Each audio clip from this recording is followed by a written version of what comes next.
This is Super Sass Bros with Corey and Jade. Let's jump in. All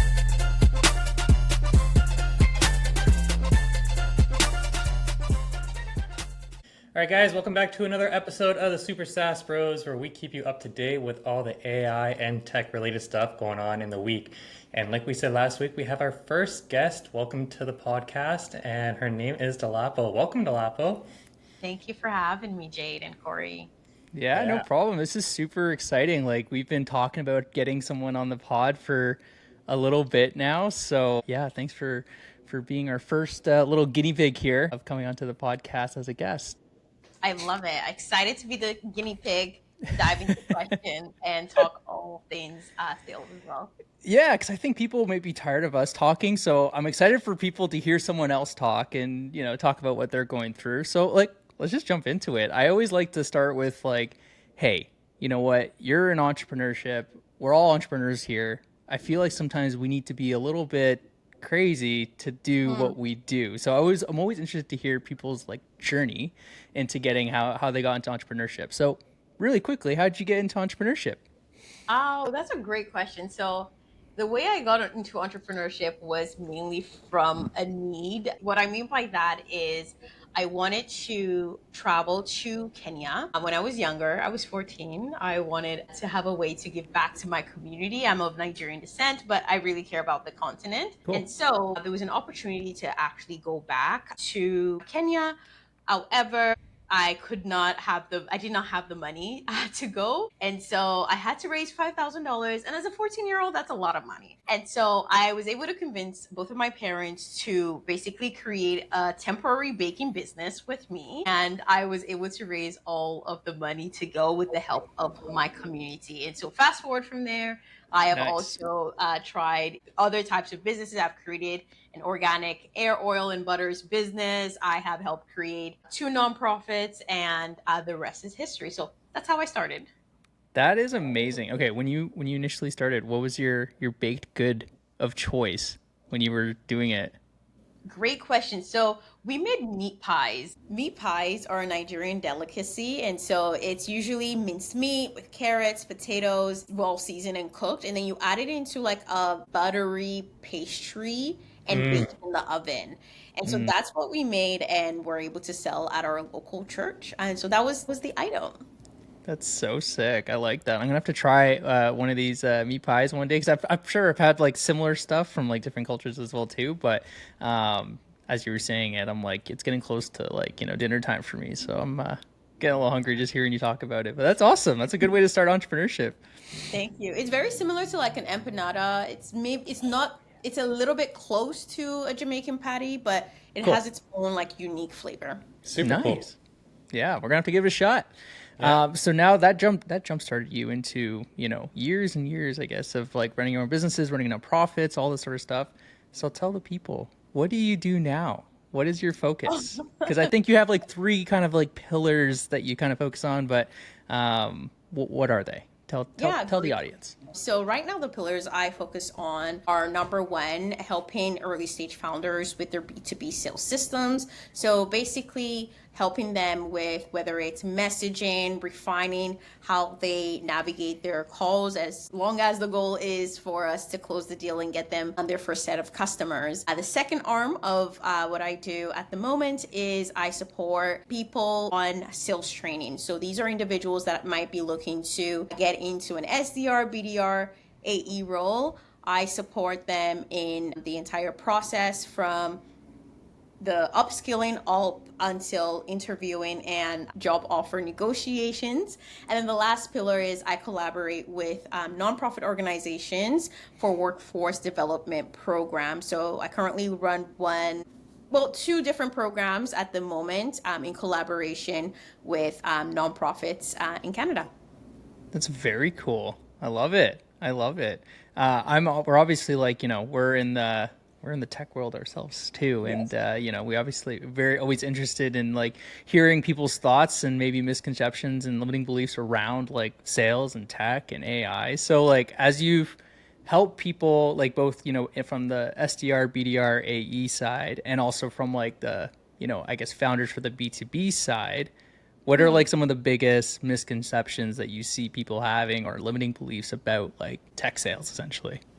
Yeah, I think on the talent side, first of all, I think the most limiting belief I see is people think that they need like a technical degree for them to be able to work in tech sales. And although it has the word tech in it, you're not really using technology in the same way that, let's say, a software developer is, or a software engineering person would use it. And so that is the biggest myth I see, or misconception. And usually one of the key things I do is helping people realize that their transferable skills that they have from pre-existing job experiences or volunteer positions actually is transferable for them to work within the industry here. Now, on the founder side, I would say the consistent misconception I will see is typically people think that if they just send out a message and reach out to, let's say, a potential customer or a prospect, that maybe after they've tried one or two times, if they're not getting any response, that's just it.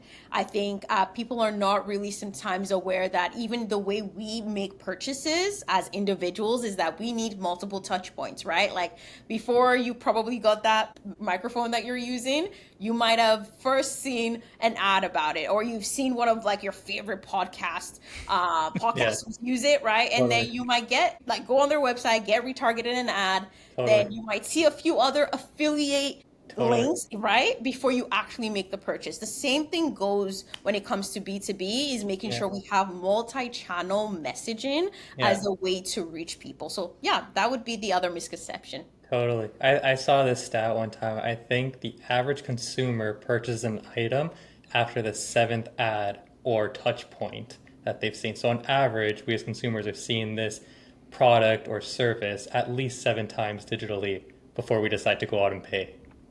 100%. And the same thing goes for B2B sales as well. Whether you're selling software in AI, in SaaS, in fintech, typically whoever your decision maker or buyer persona you're reaching out to needs a few touch points, because again, I think we're social human beings. We need to have as many details as possible. And so, Totally, yeah. totally. That's Go Sorry, ahead, so Jay. with the tech sales coaching piece, I'm super interested in this piece. Is this more for like SaaS founders or like people that are just selling SaaS products, or would you say it's kind of targeted towards like software agencies? How do you kind of position yourself? Oh, great question. So, with the sales training piece, this is for talent. And so these are individuals that are looking for specific roles, right, within any industry, as long as it's tech or tech adjacent. And so Right. think about, yeah, so that's the sales training piece. Now, with the founders, it's more on, I provide workshops, number one, right now through the Black Founders Network out of the University of Toronto. And Cool. so we go into depth. We recently had a sales boot camp where we went in depth on, okay, what are some of the things that are working, what are some blockers, and taking and trying to workshop on those blockers.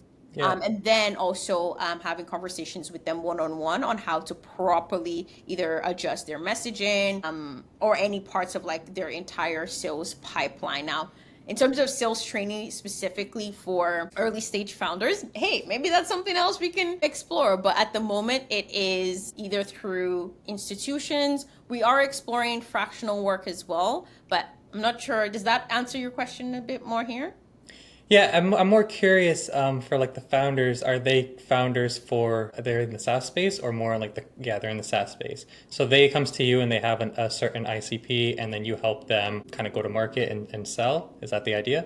Exactly. So mainly SaaS or so my background has been SaaS, fintech, cybersecurity, health tech, and e-commerce. And so founders that are typically in those spaces, it's easier for me to have a go-to-market strategy, given the fact that I have worked in organizations such as those. And the idea is that even if they don't have their clear ICP, they have a clear value proposition. Because from there, we can then start thinking about, okay, what are certain firmographic data that we can use to better narrow down their ICP, or what are other signals that we can use when we are prospecting to even condense who we are reaching out to, and then optimizing for, of course, reply rates, booked meetings, win Love rates, that. etc. Yeah, love that. Yeah, so it sounds like you're really helping them with their positioning, and then you start helping them with their marketing, and then, yeah, selling. Exactly. Yeah. Super cool. You talked about like I love the the multiple touch points, but not just multiple touch points, multi-channel touch points. Mhm. So I'm a huge fiend for like content, especially on LinkedIn. Like, how are you thinking about, because people might hear touch points, they're like, okay, I need to send, maybe an email, a text message, a DM, whatever it Mm. might be. How have you are you bringing content into that as well too? Like, people, because I hear it all the time, and it's happened to me recently too, where someone's like, "Oh, I've seen your content for a while. That's why I reached out." And so, do you see that as part of like this multi-channel, multi-touch point kind of strategy? 100%. So I think we can think about this in two ways, right? Even when we think about, let's say, a traditional company that maybe is already established, they're past Series A, Series B, Series C, right? Yeah. There's usually a demand generation team or a marketing team, growth marketing team that is in charge of whether it's like pumping out blog posts, webinars, Yeah. leadership pieces, right? To really anchor the brand of the company as well. Now, I think one of the things is really cool in the ecosystem we now live in is the concept of also like founder led sales and using content as a way as well to have a multi channel approach. Because I Mm. find that even for the sales training part of my business, most people will interact first a bit with my content on TikTok, then make sure I'm real person on Instagram, and then go on LinkedIn, see some of my content for a couple weeks before actually reaching out. And so Yeah. I Totally. think more and more we're seeing that content led strategy and founder led sales is a core part of sales, especially in the early stages for any type of whether it's a service or a product, mainly because as we all know, we all search first, right? We use these social media platforms as search engines rather than just like connecting with friends. They are search engines that people are using to find either the resources, services, or products that they need. And so I would encourage any founders that are listening, right? Beyond the LinkedIn messages, the text messages, or emails and phone calls you might be using as part of your multi channel, start thinking about, okay, what are some of the touch points or posts that I could be making on LinkedIn or repurposing across different platforms, whether that's your newsletter as well, so people can either get educated. I think people also sometimes like to laugh or to see some level of social proof and credibility. And so when it comes to my content strategy, those are the three pillars I'm always thinking about. Absolutely. Yeah. So it's like education, awareness, and credibility, right? Creating that online presence for not just creating posts and just trying to go out and get leads, but also creating that, like you said, credibility so your customers can come and vet you are who you say you are. I love that. So what do you think is, so you got this multi-channel approach versus like, I've heard the argument many times, dive into one, do everything on like LinkedIn or YouTube versus Mm. kind of go across and just like make your presence aware on multi-channels. What are your thoughts on that? And what would you say is like the biggest disadvantage on both ends? Hmm. So the question here is, what would be the biggest disadvantage if you just choose one channel? Correct. Got it. I think from the disadvantage from just like focusing on one channel comes back to the fact that people are checking multiple places, right? Before they might reach out. Now, I think it's a bit different if you are on LinkedIn and your, target personas or buyer personas primarily are ones that are already engaging on LinkedIn.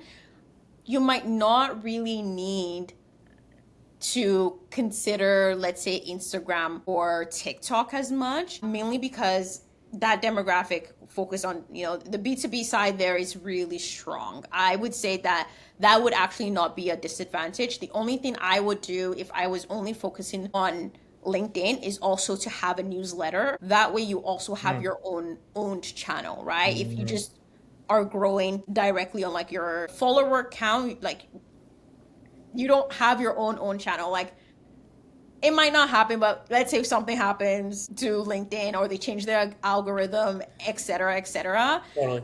it impacts the way you relate. So I think that would be the disadvantage if you only focus on just one channel, that being LinkedIn or any channel. If you don't have your own owned channel, which is like newsletters or Like an email lists, right? It's harder.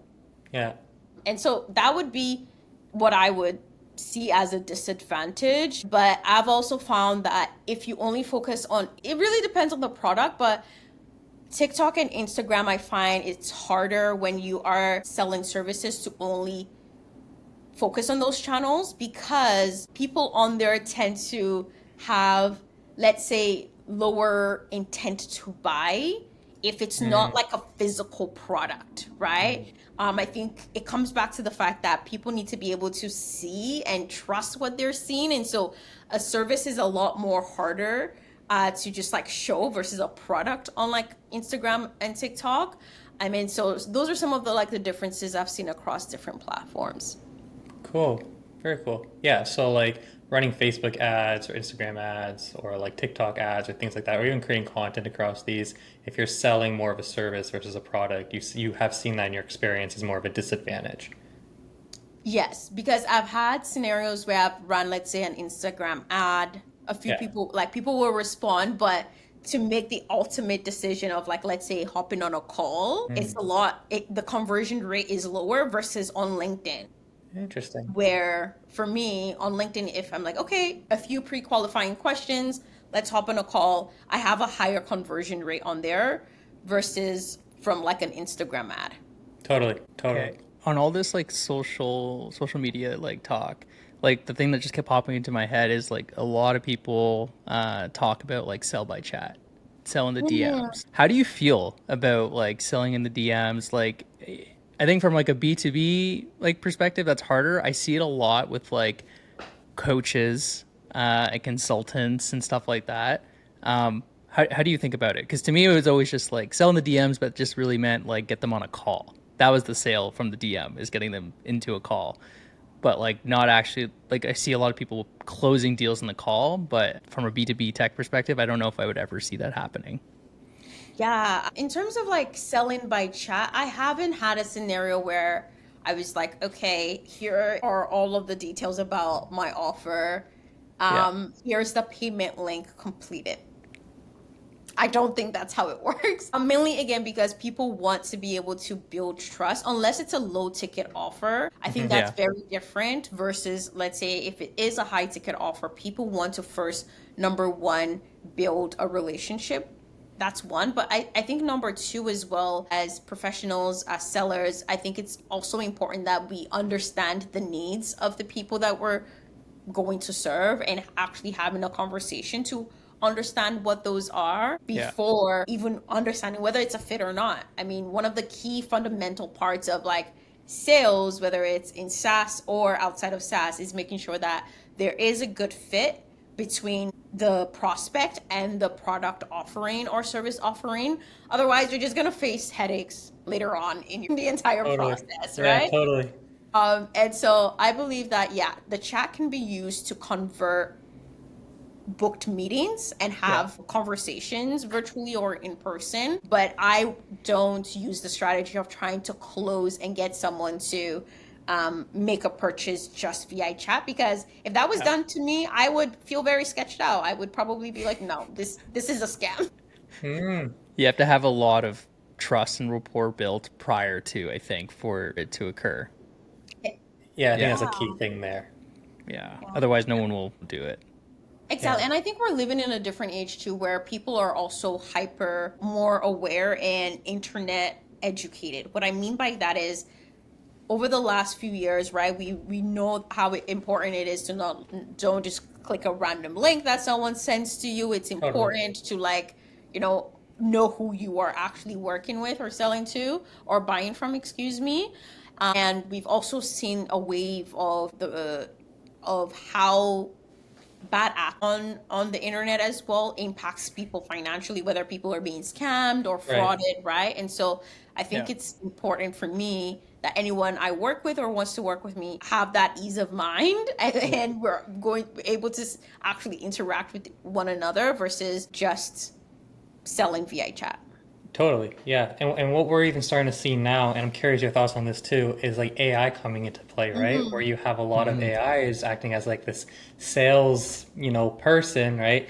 They're coming in, they're doing like the sell by chat that Corey's talking about. They're sending out these emails, right? They're having the conversations, and then the end user doesn't really know that they're speaking with an AI.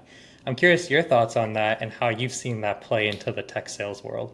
Yeah, great question. So during Toronto Tech Week, I attended Agent Force by Salesforce. And so Agent Force is Salesforce, I guess, entity for their AI agents. And I think it was pretty interesting to see how AI is basically doing some of the prospecting pre-qualification for whether it was like their BDRs or their AEs as well. And so I definitely think that that is here to stay, mainly because number one, for companies, it's a cheaper alternative. And then a number two is just the industry is rapidly changing, and we're going to continue to see that.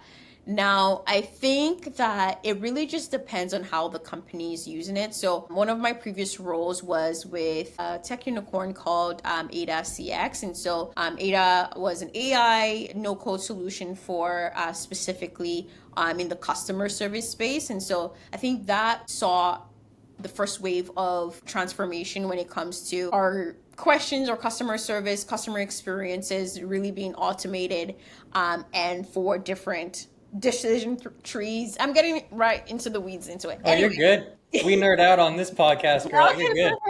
We perfect. love Yeah. it. Yeah. Don't worry. AI had transformed the customer service space. Now, I think where it can go array is, of course, if humans are completely removed from this process, right? From what I am seeing, it's that AI is starting the conversation and the sourcing and doing the manual task, and then an individual takes over like the actual face-to-face conversation. And so Totally. I think that for people that are listening, the biggest thing to keep in mind is just to like stay up to date on how to use these tools, because I don't think it's a matter of whether or not we're going to see more of them. We are going to, and the people that are really going to be able to either thrive in their work or as employee or as a business owner is that you know how to use them instead. And so yeah, AI in sales I think is definitely going to be a continuous revolution or transformation, because it's not just being used in that prospecting. I've also seen it more from like a sales training perspective as well, in terms of AI agents practicing with the rep before they hop on the calls. Hmm. We're also seeing that in terms of quoting and pricing and competitive breakdown. So there are a lot of use cases. The best thing I'm doing or trying to do as a sales professional is just to be up to date in terms of my skills and how I use and communicate with AI. Yeah, I absolutely agree. I've been thinking about this the ecosystem of like lead generation and sales and Yes. AI's part in it all. And I kind of was just laughing as I was thinking about it because I'm like, we're using AI to generate content, right? And Mhm. so we're getting like, we use LinkedIn as an example. LinkedIn being flooded with AI generated content. We're using Yeah. AI to comment on AI generated content post. And so you have comments that are now Mhm. generated by AI. Then you have AI automations that are reaching out to these people and sending AI generated messages. And then maybe they're sending emails as well too. And then sometimes you have AI managing your email, receiving those Mhm. messages, and then determining whether or not, like it should get filtered to you or not. So I'm just laughing because I was like, it's so far down the line now that humans are getting put into the loop. It's just like there's just so much AI being dumped everywhere in terms of Mhm. content. Voice AI too is huge now. Them calling you, right? Like them doing the cold calling and Yeah. them like handling inbound leads and like redirecting to different departments or even handling the sales call around the phone. Yeah, it's definitely coming to a point where, I'm not gonna say it's starting to replace certain departments, but help enhance and accelerate, at least right now, because you're still going to want that human in the loop, like you're saying. But Yeah. it's a little scary right now how quick it and how fast the technology is growing, right? Yeah. No, understand. I can still remember when that previous company, they had just launched like voice AI for like customer service. At first, it was just chat, and then it moved to voice. Yeah, And that's not that long ago. It's not too long ago. yeah, And 100%, I think I would be doing a disservice to say here, no roles will be impacted. I think a number of roles will be impacted, especially when it comes to like entry level roles. Even now, more and more, if we look at open positions, especially let's say in tech sales, more roles for accounts executive roles are full cycle sales, right? And so Hmm. they're expecting you to do the entire process while sometimes AI is the one that is dealing with the prospecting, right? And right, so SDR and right. BDR roles more and more are becoming not as prevalent, right? In some, like, they still exist, don't get me wrong, but I think that will probably be where it might be impacted the most. Hmm. And of course, it would be that the SDRs and BDRs last standing will be probably be the people that are really, really, really good, right? And can use AI, but I don't think we will see the same amount of roles as maybe we did before. And the Yeah. way companies go to market will definitely be changing. Yeah. I think we'll see less setters, more closers. I think Exactly. that's kind of like because the setters can, is being, augmented right now, but maybe replaced by AI. And I think we're going to have a lot more closers because right now that's usually where the handoff is, right? Is Exactly. for closing. So I think that's where we'll see the big switch Yeah, for that. yeah, I agree. Cool. How are you seeing the balancing between tech right now, right, in terms of like voice AI or like sell by chat and AI being involved versus like getting that human in the loop and actually using like human skills, emotion, tonality, things like that to help with tech sales? That's a great question. Because in my mind, it's kind of like a balancing act, right? Like as an entity, as a business, I would obviously love AI to kind of come in, right, and being able to help optimize my workflow, my pipeline, do these calls for me. But I also worry that the emotion's not there, the tonality is not there, I'll call it like the level of education possibly is just not there. So yeah, Hmm. what are you seeing? What I'm seeing is, and I think this is even evident sometimes if people use AI to create their messaging, right? Coming back to like, let's say appointment setters, if you just put a prompt in like any language model right now to create a sequence for you of like messages, it will. Now, will those messages actually get opened or responded to? It depends, right? Based on the prompt that you are using. And the knowledge base that AI has to fall back on. And so I think that is where there might be room for improvement, right? Is in the other parts of like the sales process here where, for example, when you are on a call, you're, for example, reflecting and prompting, right? When, let's say, a prospect shares a pain point with you, you want to make sure that you empathize, right? And so I think there's still more room for improvement for AI when it comes to really recognizing for that. But on the other end, I think that's where what I was saying on like the best sellers or the people that will be, I don't want to say left standing, but Maybe you never know, but right? maybe, Yeah. right?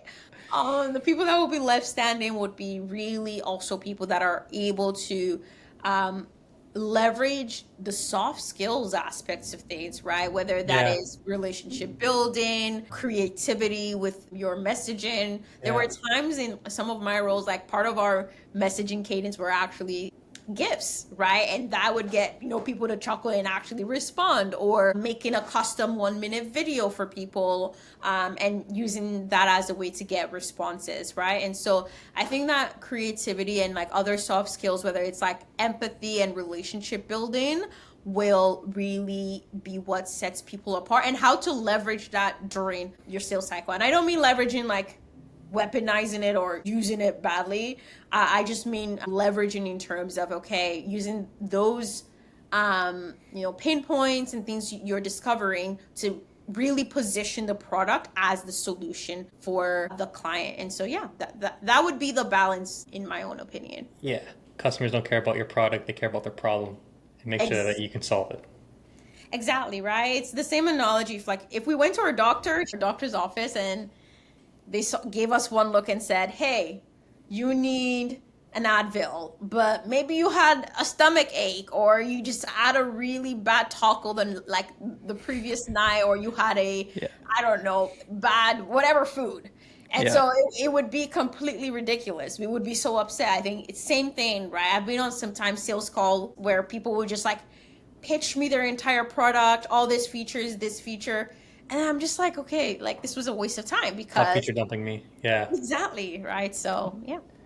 Yeah, diagnose. I've heard that a few times. Is act like a doctor, right? In the sales calls, diagnose them, right? Be curious, ask questions, right? Let them talk, because if you're just gonna feature dump them or demo dump them, they're just gonna be great. They're gonna lose steam on it so fast, right? Yeah. Exactly. Cool. Well, let's back up again to just you. I love talking still about their journey in entrepreneurship. Everyone usually has some, I don't know, not a defining moment, but maybe a really big challenge that they went through as they were building their business. Do you have one? What was yours? That's a great question. Making those meat pies, right? Sorry? I was making those meat pies, right?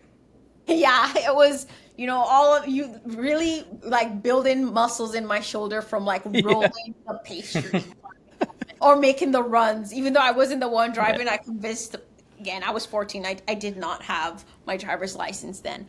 Yeah. I would say the most defining moment has been basically balance between impact and sustainability. Okay, what do I mean by that? I mean that Sorry, impact and what? Sustainability. Oh, sustainability. Okay, cool. Sustainability of the business itself. Okay, cool. So I think sometimes a lot of us enter a business as we see a problem in the world, we want to fix it. And so we bring our creativity and anything else we have as a way to provide a solution to that. And at times, our solution, if there are not a lot of people, or if the target market is not big enough or addressable enough for it to pay dividends, right? What I mean by that is actual payment for the company to sustain itself, right? Then it's just more of a hobby or a side hustle, right? And so that's one of the things I had to that was a huge learning curve for me, where I first started in the education space and in the trying to build an ed tech product. But as the both of you probably know, students don't have money, right? And it's important as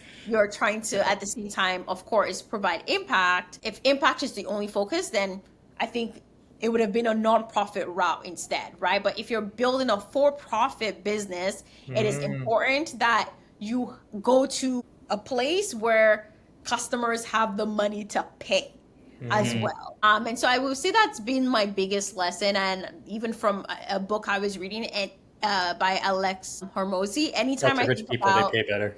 Sorry? Said sell to rich people, they pay better. I think exactly, right? And so that has been something I'm just keeping top of mind, is that just because you want to also optimize for revenue does not mean you aren't creating impact, or that it's no longer an impact-led business, because that is something that is really important to me. And so, I would say that's a pivotal thing that I've learned, because it completely changed who I was serving in my business, as well as how I was setting things up.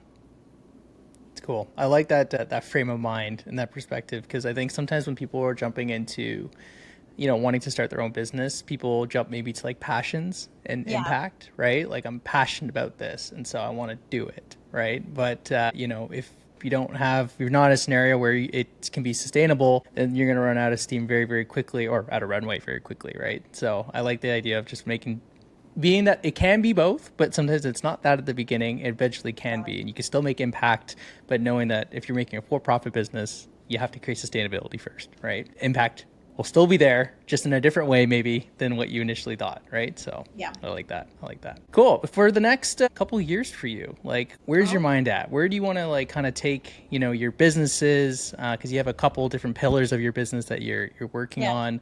Like, where do you see it going, or where do you want to take it? Great question. This is something I've been thinking about. Now, in the next 2 years, I would say I want Strive Up to be more than just a sales boutique and career training company.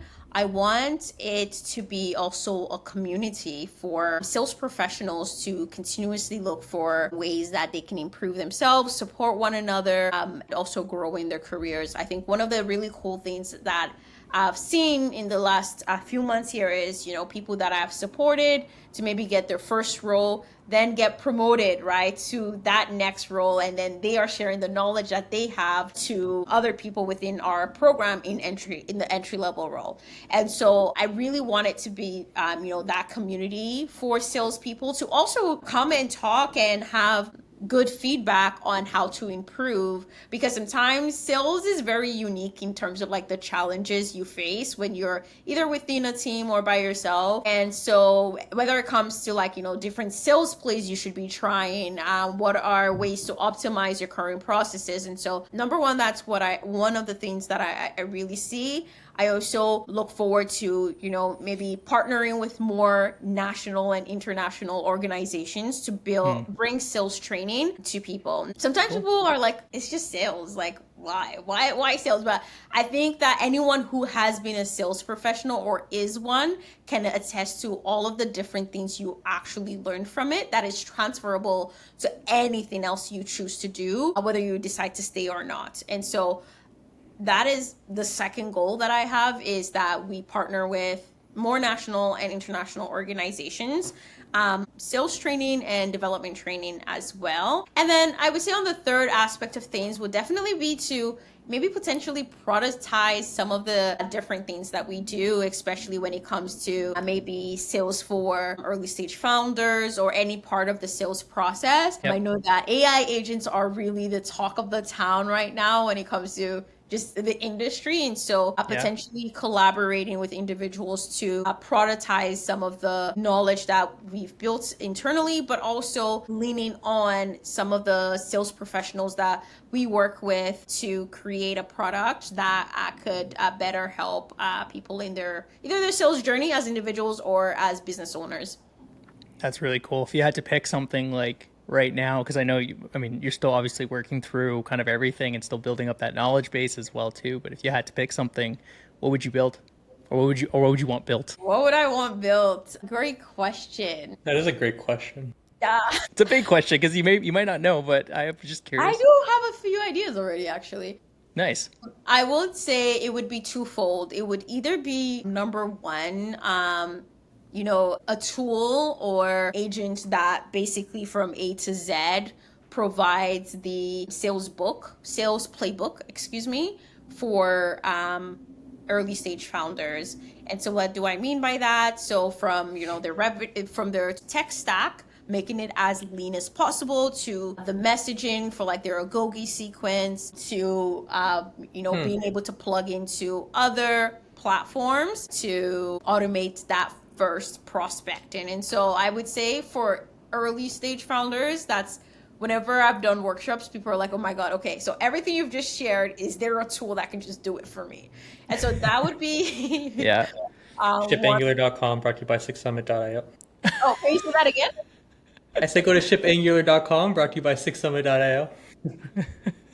Well, there you go. So that would be one of it. I think the second part would just be on the talent side, tools to help with better preparing for interviews as well. I mean, there are a number of different ones out there, but especially when it comes to scenario-based case studies and interviews, I have seen a lot right now for like technical interviews, right? Yeah. But there isn't really one for sales or Right. for non-technical roles that are within the tech industry, but not computer engineering, UX, UI, product management, etc. Yeah.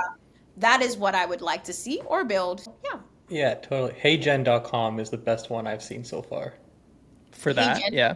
Yeah, Okay. heygen.com, Heygen. I think it's either .com or .ai. It's really cool. Kind of build your own video AI avatar, and then you basically pick the role, and you're able to just have like an interview with them and just like practice. They have a bunch of different AI avatar landscapes, but I think in what I've seen, this is the best one so far. That's Oh, that's cool. cool. Okay, I'll definitely check it out. Nice. And kind of wrap this up. I always like to ask guests. Sometimes it's a very, I guess, like it can be a dark question, but it can be a very insightful one. So, if today was your last day on Earth, what insight from like your life, from your business, like it can be Oh. like politically, religious, like what would you want to leave the world with today if it was your last day? If today was my last day, what would I want to leave the world? I would say do it afraid, regardless of what it might be. I think every one of us have goals, ambitions that we have, right? And sometimes it's very easy to let fear, overthinking, self-doubt really inhibit us from taking actual steps towards Mhm. those. And so what I would want to leave the world with is just like do it afraid, because I think in the process of doing, you figure it out, number one. And number two, there's a huge level of satisfaction that comes from just like figuring it out, even though you Totally. don't know what you need to figure out. Yeah. The Yeah. fact that you are figuring it out will figure itself out. And so it would be to do it afraid. I love that. Do it afraid, do it anyway. That's essentially that's how I'm hearing it. So I love that. Thank you for kind of walking through your journey, talking about AI, tech sales, how AI is affecting tech sales. I think it was super insightful to hear from someone that's like doing the trading, setting up the systems, like to share with our audience today. So it was awesome. Yeah. Thank you. Totally. Yeah. No, Thanks for thank you being our both. guinea pig and nerding out with us. I didn't feel like a guinea pig. I felt like maybe like a bunny or a rabbit, right? There you Like go. All I right. That's feel great. like they're different. Yeah. 3 out of 10 They're out of 1. different lab animals, and I feel like I wasn't like the first, right? It felt like a fluid conversation that I was like, okay, this is like maybe the third trial, and so we're trialing it on a bunny instead. Of course, like PETA standards, we're not doing any animal abuse, but yeah, that's what it felt like. No, yeah. I love it. I Yeah. love it. This was awesome. Yeah, thank you so much, Dolapo. Thanks, guys, for listening. Don't forget to kind of check us out. We're on Apple Podcasts, Spotify, and YouTube. You guys can leave us a rating and review. I don't know what it does, but I think it helps. And we will see you next week. Thank you so much, Dolapo. Bye, guys. Thanks, everyone. Thank you for listening to another episode of Super SaaS Pros with Corey and Jade. We'll see you next time.